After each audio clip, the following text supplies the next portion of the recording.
خیال رکھا جاتا ہے، ہماری روح کے خیال کے لیے مجلسوں میں آنا ضروری ہے، یہ مجلسوں کی پابندیاں. اور اگر آپ اس کو ہی یہ سمجھ کر نہ چلیں کہ ہم نے ایک بار ہفتے میں ذکر کر لیا تو اب کافی ہے.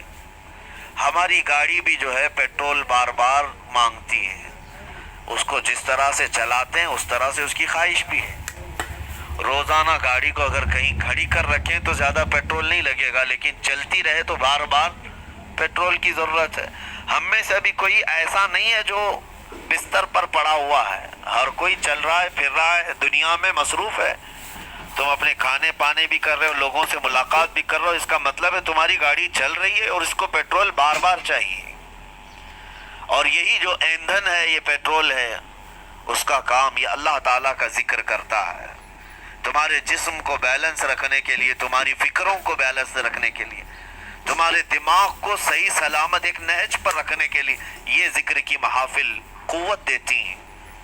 اگر اس ہفتے میں آپ نے ذکر کیا نہیں ہوا تو آپ اپنے ہی گھر پر سونے سے قبل بستر پر بیٹھ کر کیوں اللہ کا ذکر نہیں کر لیتے؟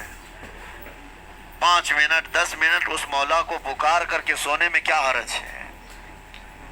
لوگ موبائل دیکھتے، گانے سنتے، فلمیں دیکھتے ہوئے سو جاتے ہیں، لیکن اللہ رب العزت کو یاد کر کے سونے والا، میرے عزیز و قرآن میں مولا فرماتا ہے فَاذْكُرُونِي أَذْكُرْكُمْ، اس کا وعدہ ہے تم مجھے یاد کرو میں تمہیں یاد کروں گا.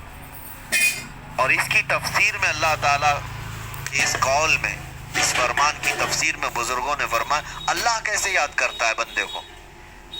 اللہ بندے کو کیسے یاد کرتا؟